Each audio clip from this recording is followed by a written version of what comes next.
Oke, udah muncul? Masih muter-muter. Udah. Oh, Oh, oke, belum. udah ada. Oke, jadi kita kan kemarin udah belajar kinematika yang dasar, basicnya. Sekarang kita Hmm, mau lanjut nih, kinematika lanjutannya. Kinematika oke. lanjutan di sini adalah yang dimaksudnya adalah ini. Kinematika dua dimensi. Nah, kinematika dua dimensi itu ada banyak. Contoh yang paling sering diajarkan biasanya adalah ini. Contohnya adalah gerak parabola. Gerak parabola tanpa gesekan udara. Jadi, gesekan udara kita abaikan. Jadi kita Hmm, anggap anginnya nggak ada. Nah, kenapa ini disebut sebagai gerak dua dimensi? Coba kita gambarkan dulu. Pak, ilustrasi gerak parabola. Kan kayak gini nih. Ada bola, bolanya itu ditembakkan tapi membentuk suatu sudut seperti ini. ya. Oke, ini nol. Sudutnya itu kayak gini. Ini theta. Oke. Nah, karena tidak adanya angin, maka lintasan dari bolanya itu akan berbentuk parabola. Aduh, jelek banget. Bentar. Oke. Oke, kayak gini. Anggap lagi nih ya. Nah, Iya. kenapa ini disebut sebagai gerak dua dimensi? Karena dia bergerak ke dua sumbu sekaligus. Dia bergerak ke sumbu X dan dia juga bergerak ke sumbu Y dalam satu waktu. Makanya sebutnya gerak dua dimensi. Nah, terus gimana caranya kita mengerjakan soal kinematika dua dimensi? Konsepnya sama. Bedanya karena dua dimensi, kita kerjainnya dua kali. Sumbu Oh, X-nya kita kerjakan secara sendiri terpisah, ya. sumbu Y-nya pun kita kerjakan secara sendiri terpisah. Jadi pada dasarnya sumbu X dan sumbu Y dikerjakan secara terpisah, tidak digabung. Nah, ingat gak kemarin waktu saya ajarkan kinematika dasar? Apa yang pertama kali kita harus analisa ketika kita ketemu soal kinematika? Apa? Ingat? Itu apa pergerakannya? Pergerakan. Jenis geraknya. Ya nggak sih? Geraknya. Jenis geraknya apa? Apakah GLB atau GLBB atau GLTB ya? Gerak tidak beraturan. Kenapa kita harus Hmm. tahu itu? Karena itu menentukan kita ngerjainnya pakai apa. Oke, Rian, kalau di sumbu X, menurut Rian, bendanya itu geraknya GLB, GLBB, atau GLTB di sumbu X. Sumbu X Ya, beraturan, Kak. GLB. Ya, GLB. Kenapa GLB? Alasannya? Karena apa? Ya, selalu tuan tidak ada percepatan itu, Emang Kak. kalau di kasus gerak parabola tanpa gesekan udara, percepatannya karena apa? Gravity. Iya, betul. Karena kita masih mengabaikan angin, berarti satu-satunya percepatan itu disebabkan oleh gravitasi. Gravity. Dan Ya. gravitasi itu hanya mengarah ke bawah. Nggak Oh, pernah G arahnya ke kanan ke kiri kan? Maka kita tahu iya. sumbu X itu adalah GLB. Kenapa GLB? Karena percepatan arah sumbu X-nya nol. Di sumbu Y, GLBB. BB. Karena percepatan arah sumbu Y-nya konstan, yaitu minus gravitasi. Kenapa minus? Karena G selalu ke arah bawah. Mau dia gerak ke atas ataupun gerak ke bawah. Nah, karena kasusnya cuma GLB atau GLBB, maka kita bisa menyelesaikan kasus ini dengan tiga rumus dasar yang kita sudah hafal dari di SMA. Bayang ya? Jadi alasannya itu. Oh, berarti Pak, nanti kalau misalkan ada angin, kalau ada angin, kalau kita analisa ulang. Apakah sumbu X GLTB. GLB atau GLBB atau GLTB? Karena kan angin bisa aja mendorong benda jadi lebih cepat kan, atau Oh nahan iya, benda jadi lebih lambat kan. Makanya ini iya. spesifik banget. Ini kasusnya adalah tanpa udara, tanpa angin. Oke? Berarti Hmm, rumusnya ada tiga. Yang pertama apa? Px sama dengan P0x ditambah A, AX A, delta T. delta T. P0x itu apa sih? P0 arah sumbu X. Yang Berarti kalau ada angin udah pasti GLTB. nggak tahu, kan kita nggak tahu anginnya gimana. Bisa aja Oh, anginnya konstan. Ya kan? Jadi oh anginnya iya, tuh nggak iya. berubah. Jadi kalau ada angin, kita harus tahu anginnya kayak gimana. Biasanya kalau ada angin, dia akan memberitahu anginnya itu seperti apa. Bentuk angin kan kayak dorongan gitu kan. Iya. Bentuk angin. Jadi Oh, biasanya oke, oke. gayanya, gaya anginnya itu seperti apa. Nah, lihat, berarti Oh, P0X itu P0 sin atau P0 cos? apa? P0X itu P0 sin atau P0 cos? P0 cos, ya. Betul? Ngerti? Cos. P0 X, P0 cos theta kan? Oh iya, lebih Karena nol. dia ada di bawah sudut theta. Rumus keduanya, delta R ke delta X kalau di sumbu X sama dengan P0 S, X X, delta T P ditambah nol setengah X, delta T, AX delta T kuadrat. kuadrat. Betul? Berarti kita Ya. akan punya delta X sama dengan P0 cos theta delta T. Tuh, karena dia nggak punya AX kan. Rumus ketiganya adalah apa? Ingat, Px kuadrat Kuadrat. sama dengan P P0x X kuadrat kuadrat. ditambah Terus dua 2 A. ax delta Ah, x. Betul? Delta X kan delta X oh, kan ya? oh ya Sama aja delta kan? X. Ya Berarti sama sama ya. aja kita punya Px kuadrat sama dengan P0 cos theta kuadrat. Karena dia nggak Hmm, punya ax. Di sumbu Y juga sama. Rumusnya ada tiga. Yang pertama berarti PY sama dengan P0Y ditambah AY A, delta A, T. delta T. Berarti kita punya PY. Iya, P0Y itu yang mana sih? P0 arah sumbu Y. Berarti iya, P0 sin kan ya? Oke. iya. Berarti kita Oh punya iya. ini P0 sin theta. AY-nya min G delta T. Simple. Oke. Rumus keduanya. Delta Y sama dengan Delta Y dengan P0Y delta T plus ditambah setengah setengah min G. AY delta AY. T kuadrat. Berarti Oh, delta Y sama dengan P0 sin theta delta T, AY-nya min G, min setengah G delta T kuadrat. Oke, oh, rumus ketiganya berarti VY kuadrat sama dengan P0Y kuadrat ditambah tambah 2 2 A. AY delta Y. Berarti kita punya PY kuadrat sama dengan P0 sin theta kuadrat Hmm. dikurang 2G delta Y. Udah, ini Oh, oh. jadi sebenarnya parabola tanpa gesekan udara itu cukup tiga rumusnya. Tiga untuk sumbu X, tiga untuk sumbu Y. Ini berlaku untuk di mana aja. Berlaku di mana aja asal di lintasan parabolanya.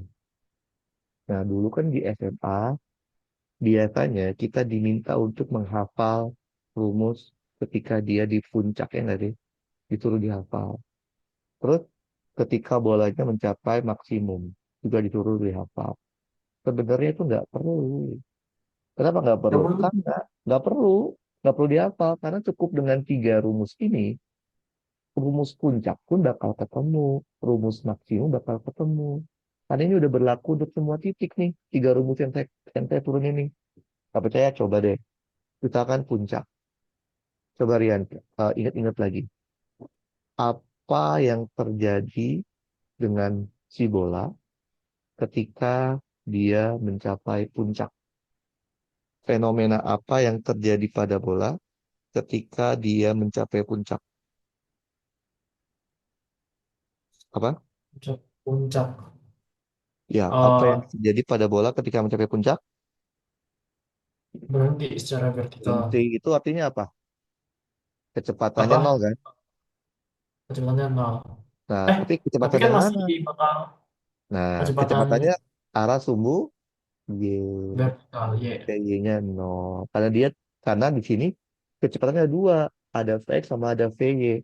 Vx itu Betul. yang membuat dia bergerak secara horizontal, Vy yang membuat dia bergerak secara vertikal. Vertikal. Jika dia di puncak, dia sudah tidak bergerak secara vertikal, tapi masih bergerak secara horizontal. Nah, Oke, masih ingat nggak? Waktu di puncak itu yang biasa disuruh hafalin rumus mencari apa ya? apa? Kalau di puncak biasanya disuruh nyari apa ya? Apa yang biasa dicari Disuruh soal? Apa yang dicari ketika di puncak biasanya? dicari tuh maksimumnya. Tingginya sih. Tingginya kan? Ya, Maksimum dia. tingginya sih ya, Y Maks. puncak kan? Y puncak kan? Nah, kalau Iya, disuruh nyari tinggi atau Y puncak, berarti kita lihatnya sumbu Y, jangan lihat sumbu X-nya. Paham? Lihat, dari tiga rumus iya. yang saya kasih di sumbu Y, mana Hmm, yang ada Y-nya? Y itu delta Y kan? Yaitu rumus kedua sama rumus ketiga kan? Dua-duanya ada delta Y kan? Betul. iya. Rumus pertama nggak ada delta Y kan? Nggak akan bisa dapet Y kan? Bener nggak? Berarti buat Ah, nyari betul. Y puncak pasti dipakai rumus kedua atau rumus ketiga. Karena dua-duanya ada delta Y. Nah, kalau rumus kedua, dia butuh delta T. Emang kita tahu delta T-nya berapa? Nggak tahu kan? Berarti kita Enggak. cari Y puncak pakai rumus ketiga. VY kuadrat Oh, sama dengan V0 kuadrat sin Reno kuadrat kuadrat. theta minus 2G dikali delta Y. Ketika kondisi di puncak, kita tahu VY-nya 0. Ini berarti V0 kuadrat sin kuadrat theta dikurangin 2G delta Y-nya delta Y puncak. Maka kita bisa dapat delta Y puncaknya. Yaitu apa? Pi nol kuadrat sin kuadrat theta dibagi 2G. Tadi yang diminta Y kan? Ini masih delta Y loh. Ini kita pecah lagi. Ini berarti Y puncak dikurangin Y mula-mula. Betul? Nah, jadi kita Iya. harus tahu yang diminta tinggi puncak atau jarak ke puncak. Oke? Kalau jarak puncak tuh delta Y. Tapi kalau tinggi puncak berarti Y-nya. Sehingga kita punya Y puncaknya sama dengan tinggi mula-mula ditambah V nol kuadrat sin kuadrat theta dibagi 2G. Paham? Paham, paham. Jadi nggak perlu kan kita menghafal rumus puncak apa. Nggak perlu. Asal kita tahu fenomena yang terjadi di puncak, kita bisa cari yang ingin dicari apa. Puncak. Oke. Sekarang kita menyadari lagi maksimum. Sama kayak tadi konsepnya. Maksimum, kita lihat, kita perhatikan. Ketika bola tersebut mencapai jangkauan maksimum di sini, fenomena apa yang terjadi pada bola ketika mencapai jangkauan atau titik maksimumnya di terjauh? Apa lo? Apa yo, Rian? Apa yang terjadi pada bola fenomenanya yang bisa kita amati Ah, ketika ya. bolanya mencapai maksimum? Apa Apa yo? maksimum X Ini atau ya Kak? ya X dong. Kan kalau kalau maksimum Y kan puncak. Di sini maksudnya. Ketika bola itu mencapai apa yang terjadi? Maksnya itu jaraknya berhenti apa? Udah berhenti. Jaraknya tuh berhenti gimana nih? Eh, semuanya berhenti Kak. Oke. Karena Nah, ya Rian pernah nggak kepalanya kena bola? Pernah dong, pasti dong. pernah Kepalanya Rian kena bola, pernah kan? pernah Apa yang dirasakan ketika kepalanya kena bola? Sakit kan? ber, ya Kenapa bisa berguncang. sakit? Kenapa bisa sakit? Karena sakit Apa? itu, kenapa bisa sakit ketika kita kena bola? Karena sakit Karena itu sebenarnya adalah sakit itu sebenarnya didapatkan dari momentum. Bola ketika nabrak kepala kita, dia memberikan momentum kepada kepala kita sehingga kita akan merasakan sakit. Artinya ketika bola nabrak kepala kita, bola itu punya momentum. Momentum itu apa? Momentum itu hasil perkalian antara massa dengan kecepatan. patah. Berarti ketika bola itu nabrak kepala kita, bola itu punya kecepatan. Nah, sekarang coba bayangin aja. Anggap aja ini kepalanya Rian nih. Bayang? Ya, Nah, ketika bola itu nabrak kepala Rian, emang bolanya berhenti Rian? Enggak kan sebenarnya. Bolanya itu berhenti karena dia sudah memberikan, mentransfer momentumnya ke kepalanya Rian. Makanya kepalanya Rian sakit. Jadi sebenarnya bola ini dia nggak berhenti di ya, sini Rian, nggak berhenti di tanah ini, tapi dia bergerak dan memberikan momentumnya kepada tanah. Kalau nggak percaya coba aja. Bayangin Rian, tanahnya kita kita keruk Rian, dikeruk. Bayang apa ya, yang terjadi kalau dikeruk? Bolanya akan terus ke bawah kan? Ya nggak? masih. Ya, Artinya apa? Bola itu sebenarnya di sini nggak berhenti, tapi gara-gara ada tanah yang menghalangi dia bergerak, sehingga dia mentransfer momentumnya kepada ke tanah. tengah. Jadi sebenarnya kalau Rian bilang di sini bolanya berhenti, enggak. Terus gimana dong fenomenanya? Fenomenanya boleh nggak sih bilang gini? Ketika di sini ketinggian bolanya nol, boleh? Boleh? Ya, bisa. Di sini juga ketinggian bolanya nol, boleh? Eh, Di waktu dia ya di bukan tanah iya deh. apa? Oh iya, iya, iya Nol? juga nol. Berarti boleh nggak Iya, bilang pada kasus maksimum di soal ini terjadi saat delta Y saya nilainya nol. Boleh? iya. Apakah selalu maksimum itu terjadi saat delta Y-nya nol? Apakah Apakah apa? apakah selalu maksimum itu terjadi saat delta Y-nya nol? Enggak. Enggak. Karena nih, Bisa bisa aja delta Y-nya enggak nol. Contoh, kita nembakin dari atas gedung. ya, Ini, kayak gini kan? Nah, ini kan tinggi mula-mulanya kan H, ya nggak sih? Ketika dia jatuh ke sini, tinggi akhirnya nol. Maka delta Y-nya min H. Gitu ya.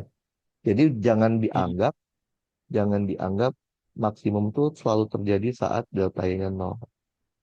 Oke? Maksimum itu terjadi iya. saat delta Y-nya tertentu. Bisa nol, bisa nggak nol. Oke. Nah, apa yang biasa dicari kalau di maksimum? Jangkauan kan? Ini kan. Jangkauan. Berapa jauh ya nggak sih delta X mak. Betul? Nah ini yang kita mau cari kan. Betul. Oke. Kalau kita nyari delta X mak, berarti kita lihatnya arah sumbu X. Lihat tiga rumus di sumbu X. Nah dari tiga rumus ini mana yang ada delta X-nya? Rumus kedua kan. Berarti kita cari delta X mak pakai rumus kedua. Delta X sama dengan si nol cos theta dikali delta T. Berarti pada kondisi maksimum, delta X-nya, delta X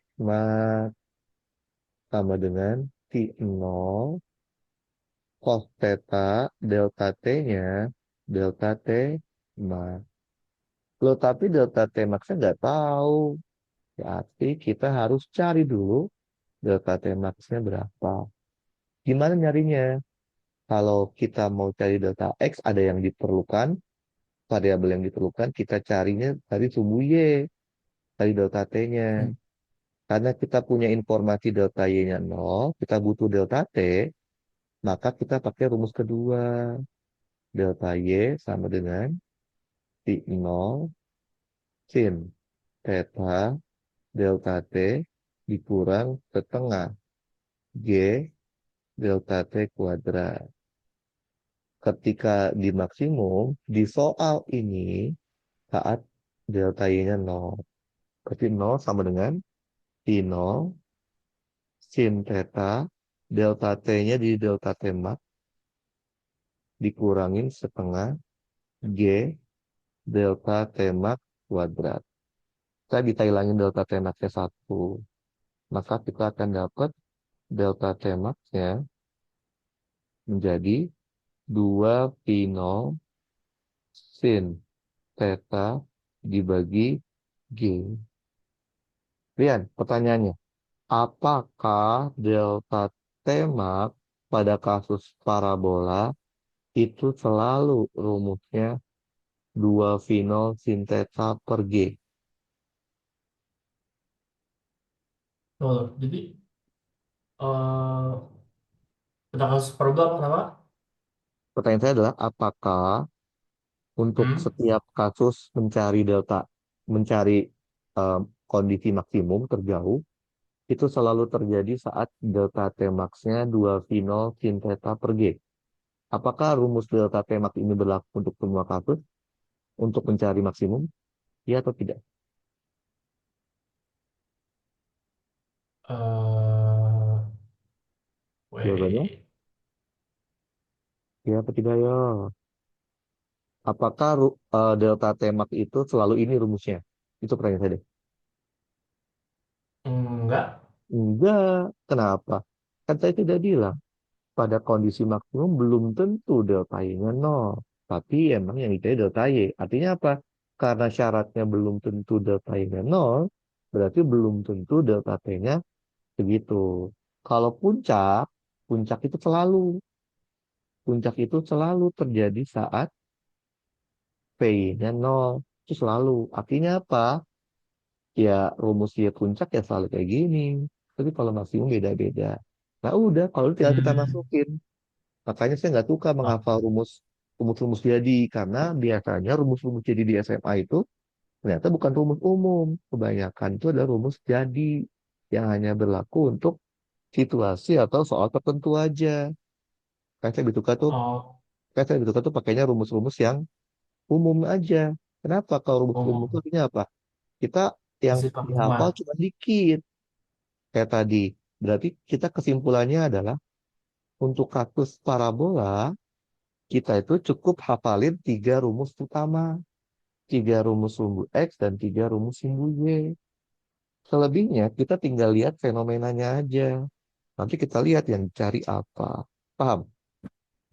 Oh, jadi Oke. dia keenam ini tinggal dihafal aja gitu ya. Berarti Iya, nggak jadi langsung. kalau di SMA kan kebanyakan tuh kita setiap rumus dihafal. Oh ini puncak hafalin, Iya, ini maksimum hafalin. benar. Padahal banyak di SMA itu tuh rumus untuk situasi tertentu aja. Nah, terus ujung-ujungnya apa? Kita nggak belajar fisika. Jadi kita menghafal rumus fisika. Kalau di SMA ada A, ada B, ada C. Oh, ada rumus ini A, B, C kuadrat. Oh, ini. Padahal ini nggak cocok rumusnya. Karena kebanyakan rumus yang diajarkan di SMA itu rumus jadi. Rumus yang berlaku untuk situasi tertentu. Belum tentu soal yang keluar situasinya sama dengan waktu diajarkan rumus itu. Kalau di SMA kan pasti. Biasanya kalau diajarin kondisinya seperti ini, nanti ujiannya pun kondisinya sama kan. Sehingga kita kebanyakan Iya, ikutin rumusnya aja. Kalau di kuliah nggak gitu. Dan kadang yang diajarkan di kuliah itu A tambah B. Nanti yang diujianin A kali A tambah B kuadrat gitu. Jadi levelnya tuh beda. Nah, kalau orang kebanyakan hanya menghafal rumus-rumus fisika, pasti kebanyakan pasti iya. akan kewalahan nih ketika ketemu di ujian. Loh kok beda sih antara yang diajarkan di kelas sama ujian ya pasti beda kalau di kuliah. Karena yang diajarkan di kuliah biasanya itu yang basicnya. Tapi kita sendiri yang harus mengembangkan gimana caranya kalau jadi lebih sulit gitu. Karena Oh, yang kita pahami itu bukan rumus jadinya, tapi itu tuh rumusnya berlaku untuk kapan sih? Oh, berarti kalau kasusnya kayak gini, berarti beda dong. Jadi ini, nah jadi itu yang diajarkan di di kuliah itu adalah pasti nggak akan sama dengan ujiannya. Ujian pasti lebih sulit kebanyakan. Makanya kita kalau hanya plok menghafal persis apa yang diajarkan di kelas, kebanyakan iya. di ujian itu kaget kita lihat soalnya. Kok soalnya nggak sama dengan soal yang diajarkan di kelas? Karena di kelas tuh diajarin basicnya biasanya kebanyakan. Di ujian tuh udah mulai di otak-atik tuh si basic-basic soalnya, diganti ininya. Apakah rumus yang diajarkan di kelas itu masih berlaku atau tidak? Nah, itu yang perlu kita pahami. Jadi kita harus tahu rumus yang diberikan itu rumus umum untuk setiap kondisi atau ternyata rumus khusus doang. Kayak gitu. Makanya saya lebih suka, saya kebanyakan nggak hafal rumus jadi. Saya tahunya rumus umumnya aja. Kayak GLB cuma 3 rumus. Makanya saya selalu pakai itu. Mau kasusnya apapun. Asal kita tahu dia GLB. Oke, paham? Oke, kita Untuk coba lihat soalnya dia ada nggak ya? Coba lihat soalnya. Coba lihat soalnya. Kita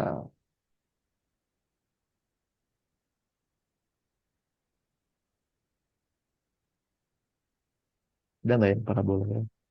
Kayaknya tidak ada deh ini parabola, tapi masuknya ke energi.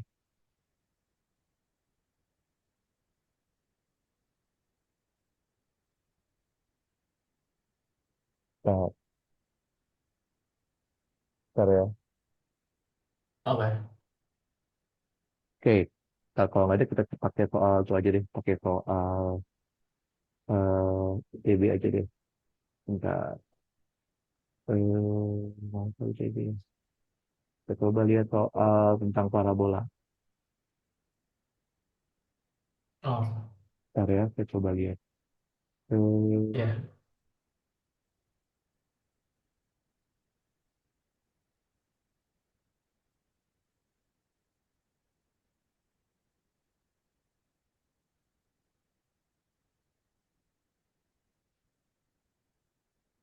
Oke, bentar, parabola.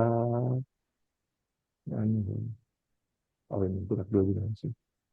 Coba kita lihat, nah kita coba yang susah aja deh. Salah. Nanti, kita coba yang susah aja. Yang ini. Kalau kita udah bisa yang susah, harusnya yang gampang tuh akan gampang juga. Kita coba ya. Nah, ini soal UTS-nya. Jadi, yang pasti yang diajarkannya tuh kayak tadi yang saya ajarin konsepnya. Tapi UTS-nya jadi kayak gini nih. Nah, coba dibaca dulu deh. Hmm, Betul ya. Sebuah bola ditembakkan menuju atap sebuah gedung dari titik A dan mendarat 4 detik kemudian di titik B yang memiliki ya. ketinggian 20 meter dari titik penembakan.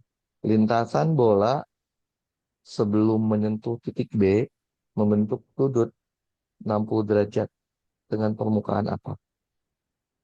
Oke, tentukanlah A. Kecepatan bola sesaat sebelum sesaat ketika menyentuh titik B. Artinya dia minta kecepatan di B berapa, Vx dan Vy-nya. Yang B, jarak horizontal. D itu delta X-nya dari A ke B.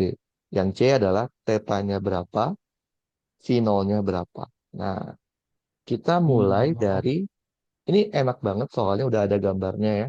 Karena kalau udah ada gambarnya itu ya. kita nggak perlu berimajinasi gambarnya kayak gimana. Kita tinggal kerjain aja. Iya. Berarti kita bisa tahu informasinya adalah titik A. Titik A itu dia ada di ketinggian 0 gitu ya. Apalagi yang kita punya titik A, itu doang ya. Titik B itu ada di Hmm, ketinggian 20 meter. Oke, 20 apalagi udah meter. ya.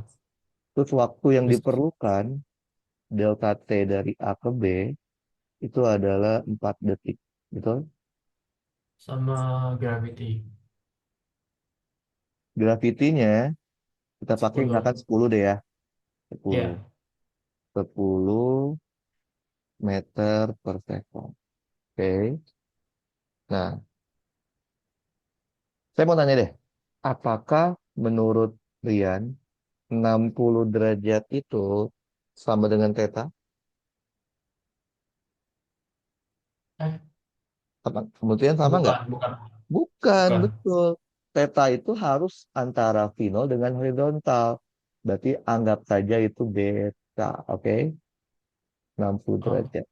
Jadi beta itu yang nggak tahu, bukan, yang pasti bukan theta aja. Nah, iya. oke. Itu dong ya. Infonya cuma gitu dong ya. Berarti dari soal ini kita tahu apa? Kita tahu delta Y. Delta Y-nya itu adalah YT dikurangin Y0. Berarti berapa? 20 meter. Oke. Nah, yang A minta apa? Yang A itu dia minta PX dan VY-nya. Betul. Oke. Nah, oke. Nah, kita mulai dari tuliskan dulu rumusnya. PX itu apa? Kalau di parabola tadi P0 cos theta. Betul. Ya, Data ya maksudnya. Habis P, itu P0-nya kita nggak tahu, tetanya juga nggak tahu. Betul? Ya udah, jangan dipaksakan. Karena tidak hmm, ada informasi, ya udah simpen dulu aja. Artinya, dengan informasi yang ada, kita harusnya nggak bisa langsung ngitung PX. Sekarang PY. itu yang Apakah PY bisa dihitung langsung? Kita coba aja ya. PY apa rumusnya ini PY? bisa. Emang apa rumusnya PY? Itu P0 yang sin theta min delta setengah T. itu ya. Delta T. P0 sin theta dikurangin G delta T. Betul nggak? Oh Betul. ya. Kalau yang itu Oke. gimana Kak? Yang min Yang setengah. mana? Min Yang tengah. min setengah. Min tengah Mana apa? gitu. Yang rumus keberapa? Yang Rumus ketiga. iya kayak yang Yang ini. Boleh coba. Berarti atau rumus ketiga kan? PY lebih kuadrat sama iya. dengan P0 Oh iya iya. kuadrat sin kuadrat theta min 2G delta Y. Gitu ya? Betul? Ya. Iya. Oke. Kita coba lihat. Kita punyanya apa sih? Kita punyanya delta Y punya, G punya. Berarti kalau kita masukin kita punya apa? PY kuadrat P0-nya kita nggak tahu, betul?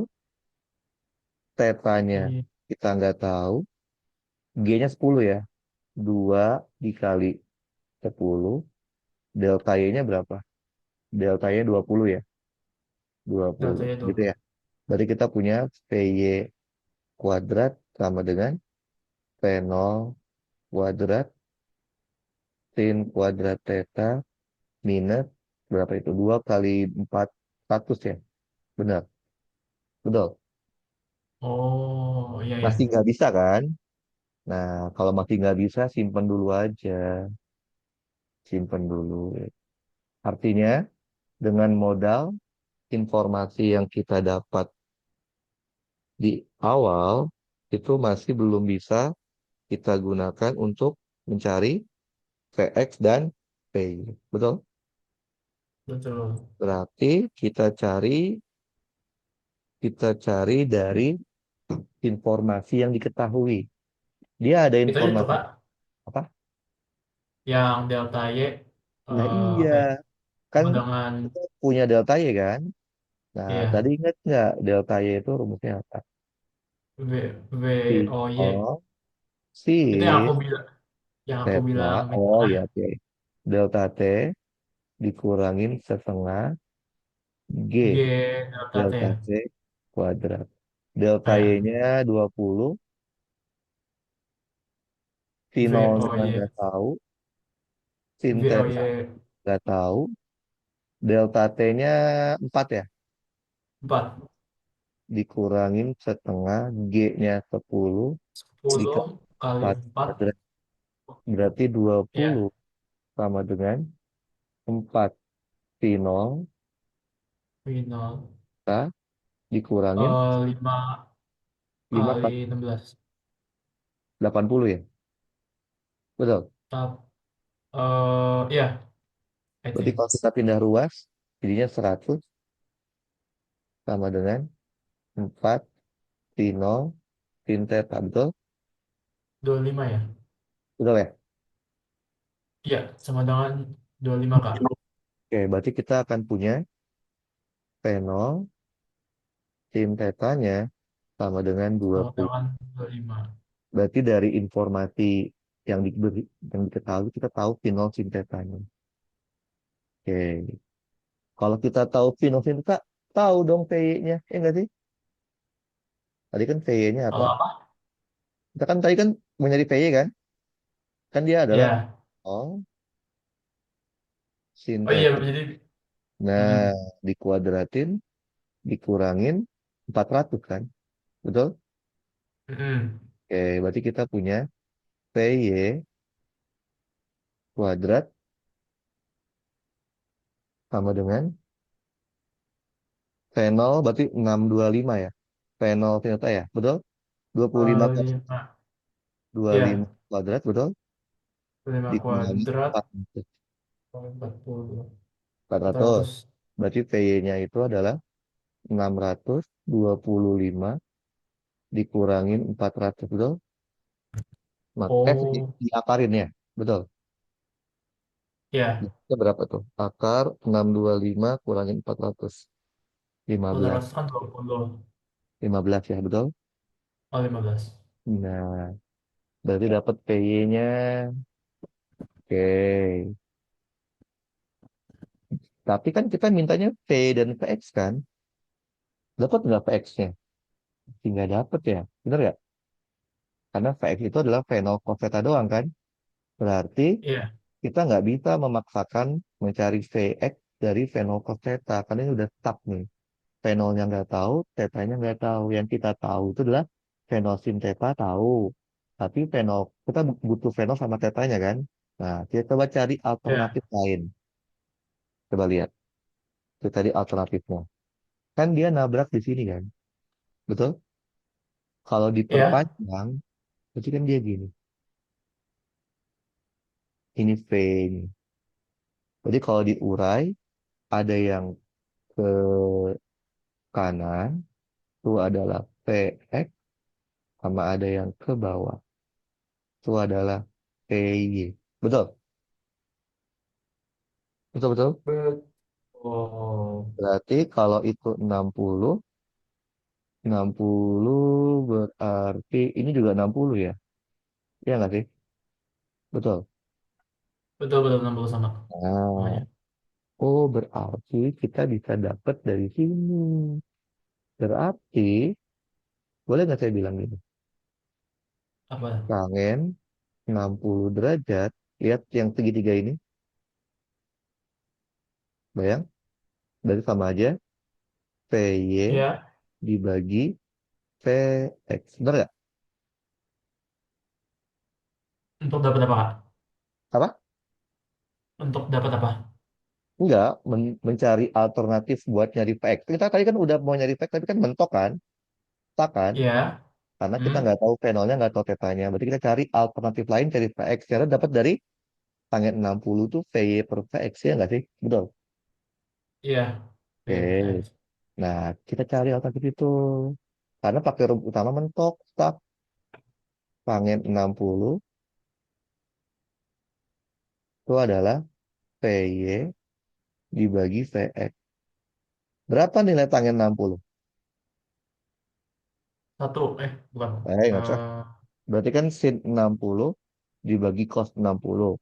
Sin 60 kan setengah. Cos 60 setengah akar 3. Berarti Akar tiga. satu per akar 3. Ya nggak sih? Iya. Maka dapat dong PX-nya berarti akar 3 dari Oh, PY. Berarti VX-nya itu adalah 15 per akar BX. 3 meter per sekon. Ini akan sama kayak V0 cos theta. Kalau kita ada informasi V0-nya dan theta-nya. Paham? Jadi artinya rumus Vx-nya tidak didapatkan dari rumus dasar Vx, tapi dari gambar. Nah, itu namanya alternatif caranya. Kenapa? Karena kalau kita maksain pakai rumus Vx sama dengan V0 cos theta, ya kan di soal ini V0-nya nggak tahu. Theta-nya juga nggak tahu. Jadi nggak bisa dipaksakan dong. Artinya kita harus cari alternatif rumus lain yang bisa dipakai untuk mencari Vx. Paham? Paham, Kak? Nah, sekarang pertanyaan B. Pertanyaan B minta apa? Jarak horizontal B. D itu delta X kan? Iya nggak sih? Betul. Delta X ya. Ya kan? D di sini tidak lain adalah delta X kan? Delta X itu Dikali apa? B. V 0 cos theta dikali delta T. Betul? Ya. Iya. V 0 cos theta kan sama aja Vx. 15 akar 3 delta T. Di 4 ya? Kalau nggak salah 4 detik ya? Mana tadi? 4 detik kan? Ya udah. Tinggal dikalikan dengan 4 detik. Maka kita dapat delta X-nya. Yaitu 60 per 3. Paham? Paham ya? Oh, wait, Oke. wait. Satuannya Oke. meter. Oke, sekarang pertanyaan C. C minta apa sih? C itu, bentar, bener kan ya? Kata Kak, kayaknya itu dituntut deh, Kak. apa? Kenapa? Wait. Kenapa yo? Jadi untuk yang Apa? agak ke atasan dikit deh, Kak. Atasan dikit. Nih, apa? Hmm. Salah ini tangen 60 tuh akar akar akar 3, Deng. Bukan sepertiga akar 3, bukan sepertiga akar 3 doang.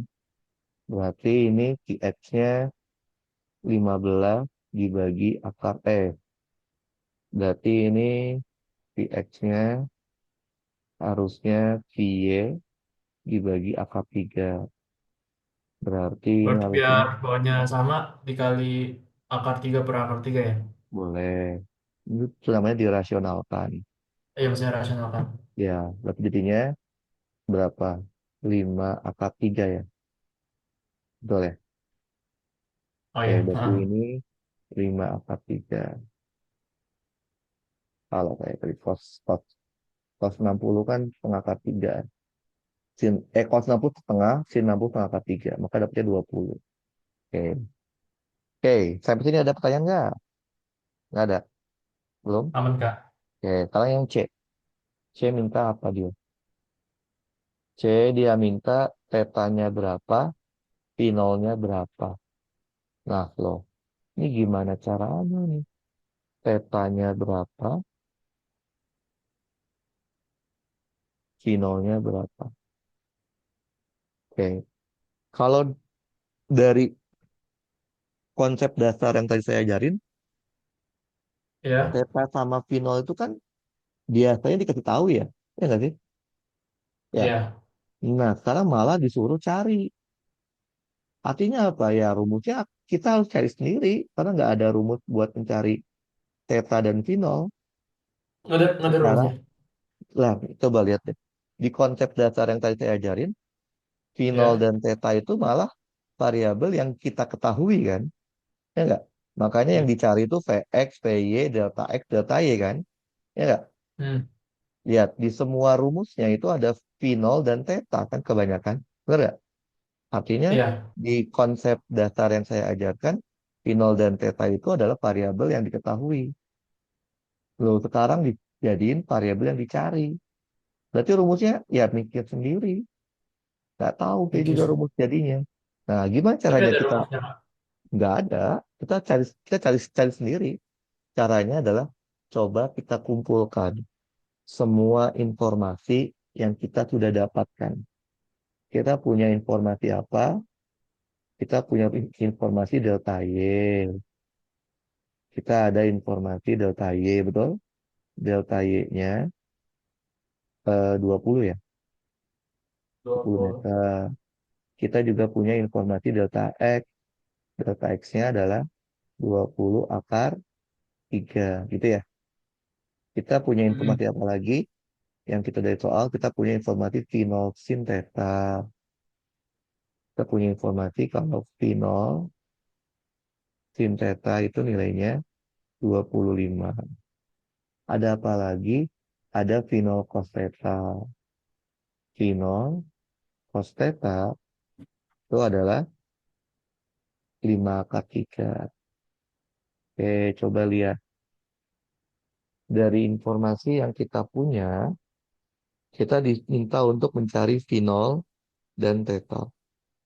Kira-kira bisa nggak dapetin? Jawabannya bisa dari informasi ini. Oke, paham?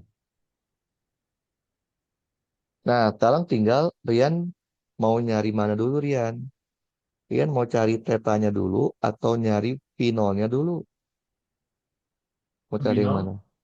Dari finolnya dulu. Gimana caranya? Tinggal kita bagi aja kan? Ya nggak? Finol sin theta dibagi dengan finol cos theta. Malah dapat tetanya dulu deh. Dapatnya tangen theta, betul? Tangen theta itu adalah 5 dibagi akar 3. Kalau kita tahu tetanya, tahu tan teta, kita bisa tahu berapa tetanya. Tinggal menggunakan tangen invert dari 5 dibagi akar 3. Ini pakai kalkulator, saya juga nggak bisa ini. Shift tan 5 dibagi akar 3. Dapatnya sekitar 70,893 derajat. Berarti kita bisa mendapatkan theta terlebih dahulu, ternyata lebih mudah. Nah, kalau tetanya udah dapat, tinggal cari finalnya. Bisa pakai rumus final sin theta atau final cos theta. Misal, saya pakainya final sin theta. Final sin theta nilainya adalah 25. Maka finalnya itu adalah 25 dibagi sin theta. Sama aja 25 dibagi sin 70,893 derajat. Kalau dihitung 25 dibagi sin 70,893, 70,893 derajat, kita akan dapat finalnya itu adalah 26,457 meter Oh, per second. lama banget ya. Kenapa? Angkanya jelek. Ya, ya ini kan latihan. Kalau ini Hmm. soal zaman dulu kayaknya ini boleh pakai kalkulator waktu UASnya. Kalau kayak itu. Ujiannya itu boleh pakai Oh, kalkulator. Kayaknya boleh pakai kalkulator, kayaknya zaman dulu soalnya. Kalau yang sekarang kan kebanyakan 2 tahun ini nggak boleh pakai kalkulator kan. Jadi mungkin angkanya nggak akan sejelek ini. Jadi yang apa ya, yang harus difokuskan sama Rian bukan angkanya Rian, tapi caranya. Cara kita mendapatkan nilainya itu gimana? Lihat, ini kita tidak menggunakan rumus-rumus yang jadi yang apa ya, yang aneh-aneh. Tapi konsepnya tadi doang. Konsep itu konsep dasar. Itu juga saya ajarin. Nah, kita tinggal menerapkan konsep itu di soal. Nah, jadi ketika kita menggunakan rumus dasar itu stuck, kayak tadi kan, kalau kita memaksakan Vx itu rumusnya adalah V nol cos theta, lah kita V nolnya nggak tahu, theta-nya nggak tahu. Nggak mungkin dapat kan? Maka kita harus cari alternatif cara lain untuk mencari Vx. Ternyata kita dapat dari gambar. Jadi kalau diurai seperti ini, berarti kita bisa dapat dari sudutnya, sudut jatuhnya, kayak gitu. Jadi ini bukan hafalan. Jadi, oh, berarti cari VX bisa dapat dari itu. Ya jangan dihafal karena apa ya? Itu tuh eh, apa ya? Cara alternatif ketika kita ketemu soal tidak bisa menggunakan rumus basicnya. Jadi bisa aja nanti ketika ketemu soal yang lain, kita bisa dapat rumus VX dari cara lain gitu. Bayang ya? Nggak harus dari cara yang sama persis dengan soal kayak gitu. Paham? Jadi jangan dihafal rumus-rumus yang kondisional tiap soal beda-beda kayak gini. Nggak perlu dihafal Oke. nih karena ini konsep aja ini adalah apa ya? Alternatif cara kita untuk mencari VX. Kenapa? Karena kita awalnya mau pakai cara dasar. VX itu final cos theta. Masalahnya kita terkendala masalah finalnya nggak tahu, tetanya nggak tahu. Oh, jadi kita mikir sendiri gitu, jangan dihafal. Oh, berarti cara nyari VX bisa pakai tan beta. Ya, kalau nanti nggak ada betanya gimana? Kan nggak tahu ya, karena ini kan bukan bukan rumus yang berlaku untuk setiap kondisi kan. Artinya belum tentu ntar di soal yang baru dikasih soal dikasih sudut jatuhnya juga belum tentu. Tapi harus dipahami ini adalah alternatif kita untuk mencari jawaban karena rumus basicnya itu stuck. Rumus yang kita pakai kan rumus basic tapi stuck. Kita nggak bisa pakai karena variabel yang dibutuhkan belum ada. Gitu. Makanya misalnya ini saya nggak akan saya hafal yang kayak gini-gini. Ya, ini ya kondisional aja karena di soal ini ternyata diberitahu informasi tentang sudut jatuh bukan sudut dilemparnya. Gitu. Paham ya? Jadi rumus-rumus jadi itu nggak usah dihafalin dihafalin sama Rian. Kenapa? Karena ya percuma, belum tentu yang keluar kan seperti itu. Yang perlu diingat adalah rumus-rumus basic, rumus-rumus yang bisa kita pakai situasi apapun. Paham Rian? Oh, oh. Paham? Oke, oke. Ya, Nah, sekarang lanjut ya. Jadi setelah kita belajar apa namanya gerak dua dimensi, kita akan lanjut belajar yang namanya ini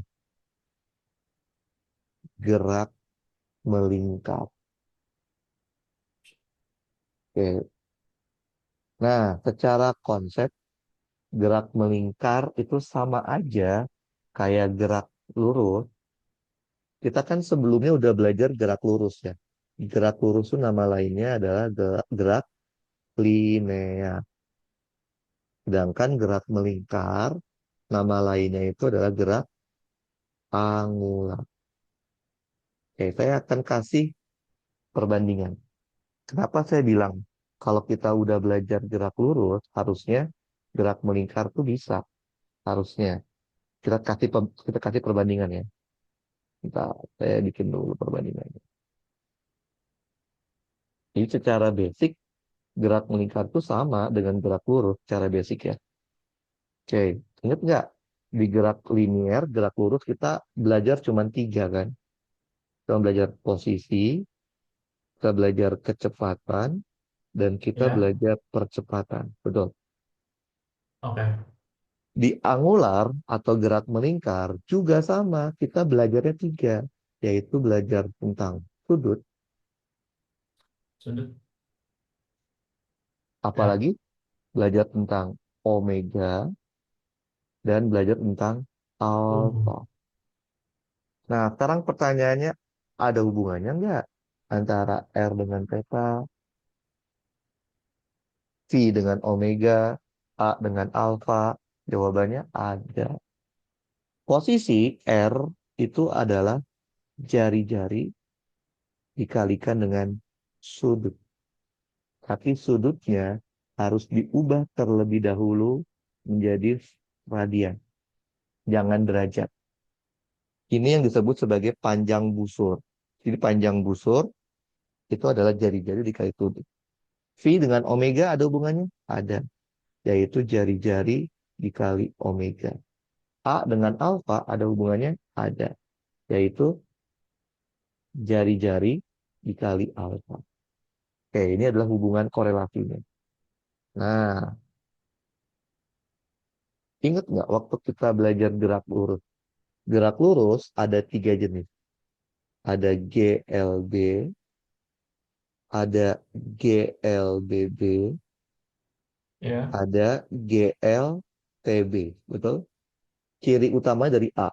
GLB itu A-nya 0, GLBB A-nya konstan, konstan itu angka, selain angka 0, GLTB A-nya itu ya. merupakan suatu fungsi, Si- fungsi dari waktu. Nah, di gerak melingkar juga ada tiga. Ada GMB, ada GMBB, dan ada GMTB. GMTB. Ciri utamanya Wow. juga sama. GMB itu alfanya 0, GMBB alfanya konstan, GMTB alfanya merupakan suatu fungsi waktu. Oke, lanjut lagi. Kita tahu, kita pernah belajar ini. Apabila kasusnya adalah GLB atau GLBB. Saya pernah bilang kan, kalau kasusnya GLB atau GLBB, cukup gunakan tiga rumus dasar. VT Ya. sama dengan V0 ditambah A delta T. Yang kedua, delta R atau F V0 delta T ditambah setengah A delta T kuadrat. Yang rumus ketiga, VT kuadrat sama dengan V0 kuadrat ditambah 2A delta R. Nah, di sini juga sama. Apabila kasusnya GMB atau GMB, cukup gunakan tiga rumus dasar. VT jadinya omega T sama dengan omega 0 ditambah A jadi alfa, delta T ya delta T. Rumus kedua, delta T, delta L jadi delta theta sama dengan omega 0 delta T ditambah setengah alfa delta T kuadrat. Rumus ketiganya, VT jadi omega T kuadrat sama dengan omega 0 kuadrat ditambah 2A alfa delta R Oh, di delta theta. Sama kan? Paham? iya. Nah, terus kalau kasusnya GLTB gimana? Apabila kasusnya adalah GLTB. Jangan sekali-kali pakai tiga rumus di atas, tapi gunakan konsep turunan dan integral. R Ya. kalau diturunkan jadinya V, V diturunkan jadinya A, betul? Kalau dibalik A diintegralkan jadinya delta V. LV. Delta V kita cari V-nya, diintegralkan sekali jadinya delta R. Kita cari R. Ini juga sama. Ya. Apabila kasusnya adalah GMTB. Jangan sekali-kali pakai tiga rumus SMA, pasti ngaco. Tapi kita pakai theta. Kalau diturunkan jadinya omega, omega diturunkan jadinya alfa. Kalau kita punya Hmm, alfa, diintegralkan jadinya delta omega. Kita cari omeganya, omega diintegralkan jadinya delta theta. Kita cari theta-nya. Paham? Iya, sama persis kan? Cuman iya diganti sama. aja besarannya. Tapi ada satu, ada satu besaran yang hanya terdapat di gerak melingkar, tapi tidak ada pasangan atau besaran yang sepadan di gerak lurus. Tahu nggak apa? Besaran apa yang hanya ada di gerak melingkar, tapi tidak ada besaran sepadannya di gerak lurus? Apa yo? Hmm, yaitu Pusaran apa yang hanya ada di gerak melingkar, tapi tidak ada pasangan atau besaran sepadan di gerak lurus.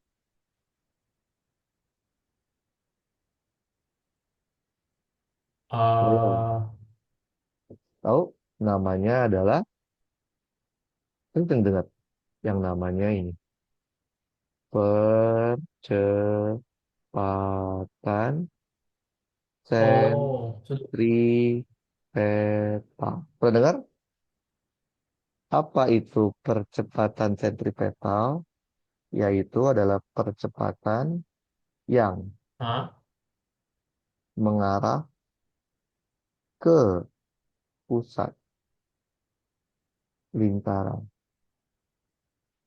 Percepatan yang AS mengarah ke ke pusat lingkaran. ASP itu rumusnya adalah V kuadrat dibagi R atau bisa juga pakai omega kuadrat dikali R. Nah, ini itu tidak ada. dipakainya pas soal kayak apa Kak? Nah, kita lihat. Jadi tidak ada pasangan sepadannya. AFP itu sama kayak A. Beda. A itu pasangannya alfa. Kalau AFP nggak ada. Nah, kita coba lihat ya. Misalkan kita Ya. ketemu kasus GMB. Gerak melingkar beraturan. Ciri utamanya apa? Alfanya nol. Betul. Kalau Hmm, alfanya nol, maka percepatannya juga nol. Karena percepatan R kali alfa kan. Nah, gerak melingkar berarti kan lintasannya berbentuk lingkaran kan? Betul? Oke, ya. kayak gini. Anggaplah kayak gini. Kita bikin dulu garis apa? Garis imajinernya, garis fisiknya biar kebayang. Oke.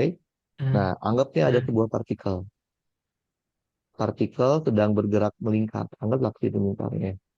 Nah, kalau kita punya partikel bergerak melingkar, pasti kecepatannya itu selalu menyinggung lingkaran. Nggak mau, bentar. Jadi kecepatannya pasti menyinggung lingkaran. Kayak gini. Nah, oke. Jadi arah kecepatan itu digerak melingkar pasti menyinggung lingkaran. Apakah pada kasus GMB dia punya percepatan nggak? Punya nggak? Pada kasus apa? Pada kasus GMB, dia punya Hmm, percepatan nggak? GMB itu gerak melingkar beraturan, dia punya percepatan nggak? Punya nggak? enggak. Punya. Yang Ya. nol itu disebutnya percepatan tangensial. Tapi dia punya percepatan yang mengarah ke pusat. Yang disebut sebagai percepatan sentripetal. Juga. Berarti pada kasus GMB, percepatan totalnya hanya disebabkan oleh percepatan sentripetal, yaitu V kuadrat dibagi R atau omega kuadrat dikali R. Jadi pada kasus GMB, dia yang nol itu A tangensialnya, tapi A totalnya ada. Nah, gimana kalau kasusnya GMBB? Gerak melingkar berubah beraturan. Yang namanya gerak melingkar pasti lintasannya berbentuk lingkaran kan? Itu gerak melingkar kan? Oke. Nah, tadi GMBB apa ciri-cirinya? GMBB itu cirinya adalah alfanya konstan. Konstan itu angka, selain angka nol.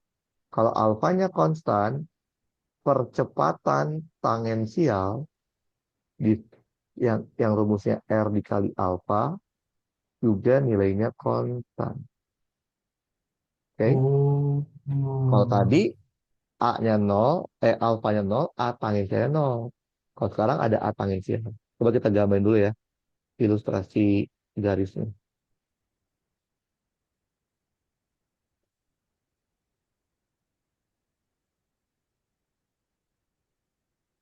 Oke. Anggaplah dia bergerak partikel sini partikel.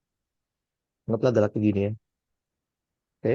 Jadi dia bilang, partikel kalau gerak melingkar, pasti kecepatannya selalu menyinggung lingkaran.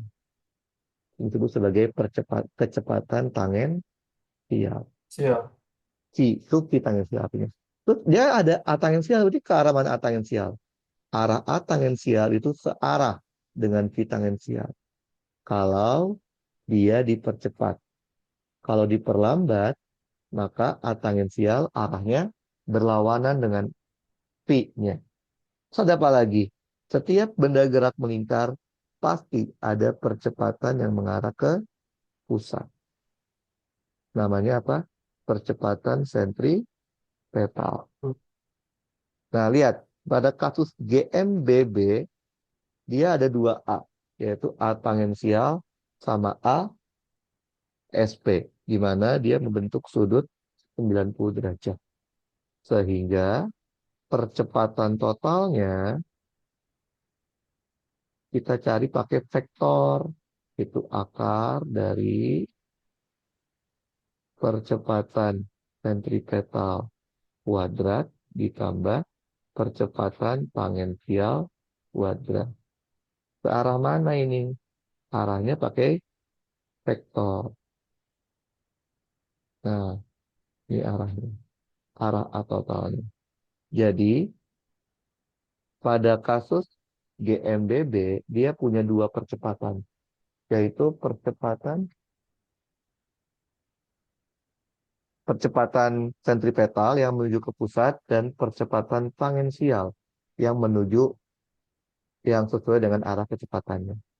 Jadi kesimpulannya, pada kasus gerak melingkar itu pasti punya percepatan.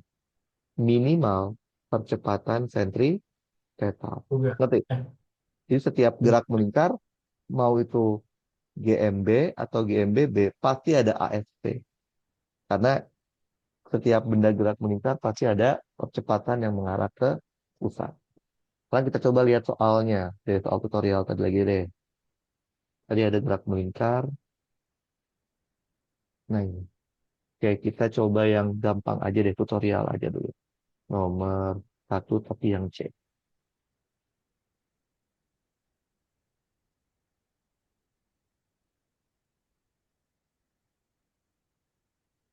Oke, coba dibaca dulu deh. Oke, udah dulu 1 menit. Oh, oke. Coba baca dulu 1 menit. Pada T sama dengan 2, percepatan sebuah partikel yang bergerak melingkar. Beraturan ya ini artinya. Hmm. Oke. Dengan Terus itu arah berlawanan arah jarum jam adalah 6I meter. plus 4C. Partikel tersebut bergerak dengan laju konstan. Artinya dia GMB ya. Pada T sama dengan 5 sekon, percepatannya adalah 4I min 6J. Oh, ah, Mhm. bukan jari-jari lintasan para Iya, partikel yang gitu. diminta adalah Nah, jari-jarinya berapa. Kalau diketahui dari T2 ke T1 ke T2 itu masih belum satu putaran. Jadi belum satu putaran melingkar. Kurang dari satu ah, putaran. Bayang nggak? oh, Kayak gitu deh. Karena ini gerak melingkar, pasti lintasannya lingkaran kan? Ya nggak deh?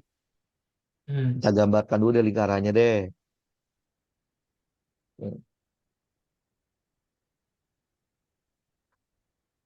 Oke, kita perbesar. Nah ini kan ya. Ini pasti dia lingkaran kan? Saya kasih Iya. ilustrasinya nih. Oke, saya kasih garis hayal supaya kita bisa ngebayangin. Oke. Nah, sekarang pertanyaan saya sederhana. Kan dia bilang muternya kemana? Muternya berawan jarum jam ya. Dianggap tak ini ya, alfa ini ya, omeganya ya, betul? Iya. Oke. Saya mau nanya deh. Pada saat detik kedua, kan dia bilang dia punya percepatan 6I plus 4C ya. Nah, menurut Rian, itu si partikelnya ada di mana? Di kuadran satu, di kuadran 2, di kuadran 3, atau di kuadran 4. Oke Ketika nih Kak. percepatannya itu 6i plus 4j. Dia si titik partikelnya ada di mana? Menurut Rian. Kuadran pas T1 sama dengan 2 second. Pas, ya pas 2 second. Kuadran 2. 2 itu di sini. Berarti berarti si siapa? Si partikelnya antara di sini sampai sini gitu ya. Betul. Nah, ya. Gitu. Kenapa pilihnya itu? Karena Kenapa kan pilih kuadran 2? oh Kenapa ya? Alasannya apa?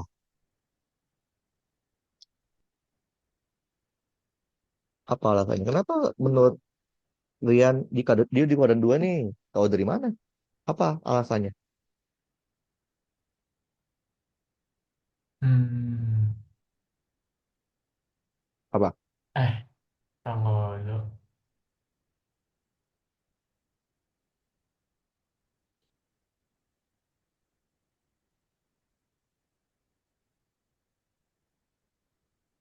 Yo, menurut Rian, ketika detik kedua, partikelnya ada di mana? Tuh, Karena kan eh, tidak berarah jalan jam. Berarti ke kiri apanya itu? Muternya. Iya, muternya muternya. ke counterclockwise. Nah, cuma pertanyaan saya adalah, di mana letaknya partikelnya itu menurut Rian? Karena letak partikel itu akan berpengaruh ketika kita mengetahui dia udah berapa putaran, ya kan?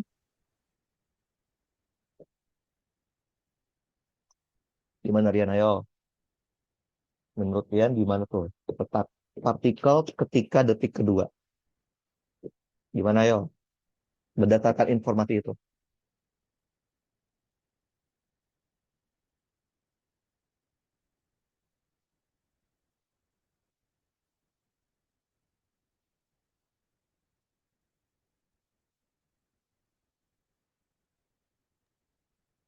Halo, Rian? Oh, sorry. Tadi jaringan ini. Bapak. Oh Udah, iya, udah masih dipikirkan belum? Pada detik kedua itu partikel ada di mana letaknya? Di kuadran bingung satu. Kak. Menurut Rian di mana? Hmm. Berdasarkan informasi soal, menurut Rian di mana letaknya?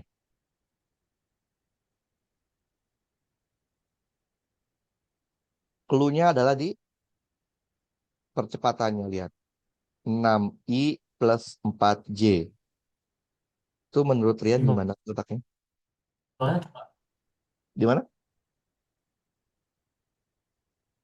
Kuadran berapa? masih masih bingung. Nggak kan pakai 6i plus 4j gimana?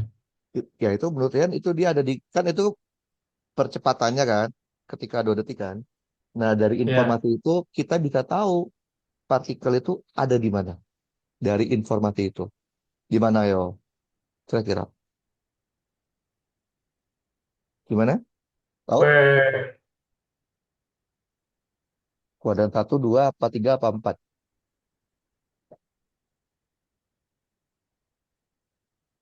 kuadran satu tuh yang positif semua ya Kak?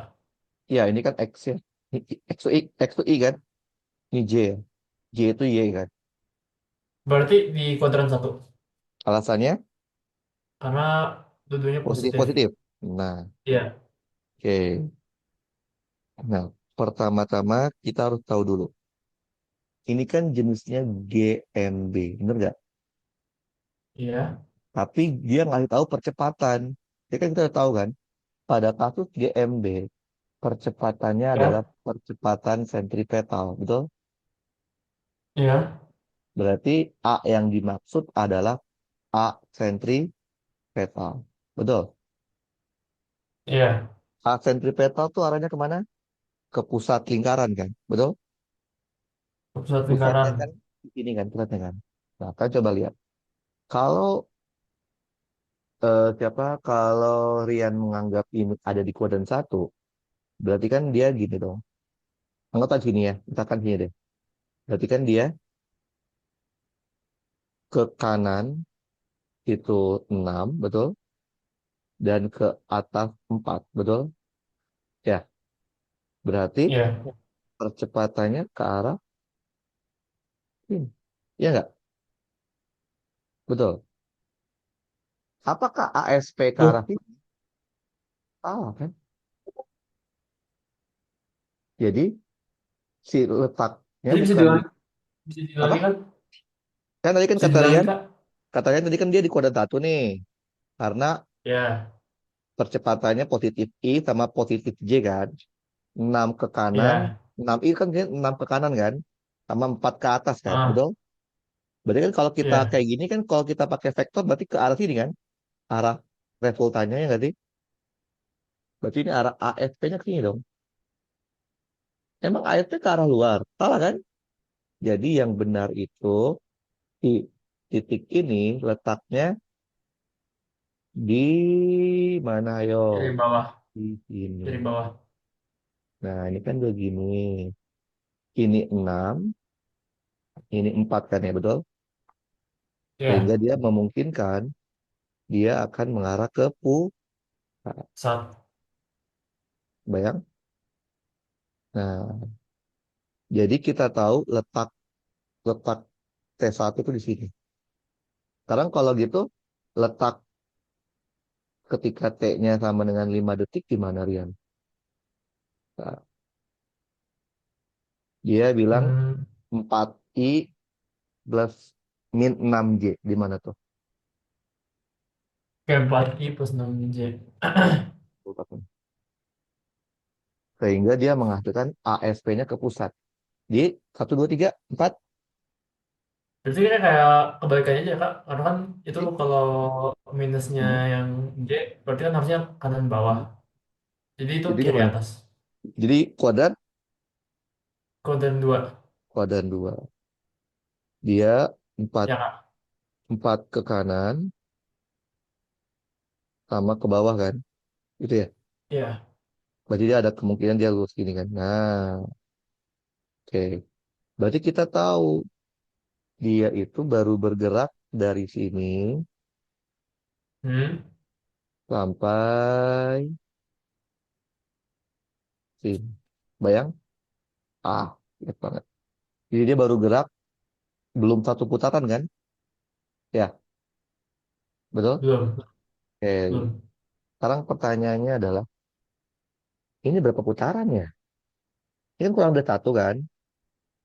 Tapi Kurang pertanyaan dari saya satu. adalah, ini berapa putaran? Kita cari tahu. Caranya gimana? Kita cari aja sudutnya. Kalau kita anggap ini sudutnya alfa, boleh? Berarti Ya, alfanya juga di sini dong. Ya nggak? Sama kan? iya. Ini 4, ini 6 ya, bawah. Kalau ini sudutnya beta, berarti beta sini ya. Betul. Betul. Betul. Oke, berarti kita tahu. Betul. Tangen alfa itu adalah, kalau lihat di sini, 6/4 kan. Betul. Berarti Iya. alfanya itu adalah tan inverse dari 3/2. Kalau dihitung, shift tan dari 3/2 itu jawabannya adalah 56, sekitar 56,3 derajat. Oke. Tan beta, lihat dari gambar, itu adalah 4/6. Berarti betanya adalah tan inverse 2/3. Kalau dihitung shift tan 2/3. Sekitar 33,7 derajat. Berarti alfa ditambah beta sekitar 90 derajat. Artinya T2 minus T1 itu baru 3/4 putaran. Bener nggak? Betul. Betul nggak?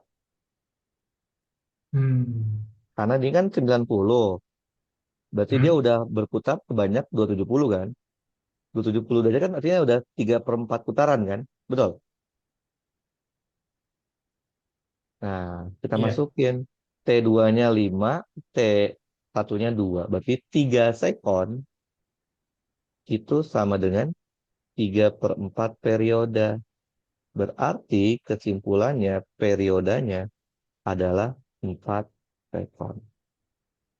Nah, kalau kita tahu periode, kita bisa mencari omega.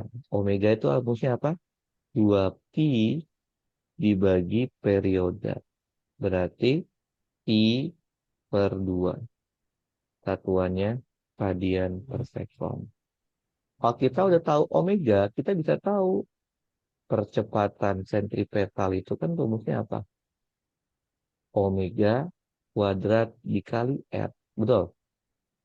ASP-nya yaitu percepatan si benda ini kan. Berarti Jadi pi akar per dari, step, kenapa? berarti pi per step 2 second. Kenapa? Berarti pi rad per second ya, rad per second. Per second kan? Ini 6 kuadrat Ya. ditambah 4 kuadrat sama dengan pi per 2 kuadrat dikali R. Berarti berapa tuh? 6 kuadrat tambah 4 kuadrat. 2 akar 13 sama dengan pi kuadrat dibagi 4 R. Berarti R-nya itu adalah 8 dibagi pi kuadrat, 8 akar 13 dibagi pi kuadrat. Kalau dihitung sekitar 8 akar 13 dibagi pi kuadrat. Sekitar 2,922 meter. Nah, jadi hal penting yang harus kita perhatikan di soal ini adalah posisinya. Kita harus tahu karena ini GMB, pasti percepatannya itu adalah percepatan sentripetal. Berarti yang namanya ASP kan selalu mengarah ke pusat. Berarti gimana caranya kita bikin dia harus ke pusat. Kita tentuin di mana letaknya. Karena nggak mungkin dia ada dua titik yang mengarah ke pusat. Nah, berarti kita kalau kita udah tahu di mana posisinya, posisi satu sama posisi dua, kita bisa tahu dia udah berapa putaran sih. Tahu dari mana? Dari sudutnya. Ternyata sudut yang belum dia lewati 90. Berarti yang sudah dia lewati sebesar 270 derajat. Tidak lain adalah tiga Hmm. per 4 putaran. Berarti waktu yang ditempuh 3 detik itu baru 3/4 periode. Karena kan Mas, periode kan satu putaran kan. Berarti kita dapat ya. periodanya. Dapat perioda, dapat omega. Dapat omega, dapat jari-jari. Gitu. Paham? Jadi yang harus diperhatikan tadi itu adalah itunya konsepnya GMB itu percepatannya pasti percepatan sentripetal. Karena dia tidak punya percepatan tangensial. Karena GMB itu A tangensialnya nol karena alfanya nol. Itu. Udah ini materi kinematika. Nanti kita nextnya akan belajar materi bab 2 yaitu dinamika. Sampai sini ada pertanyaan?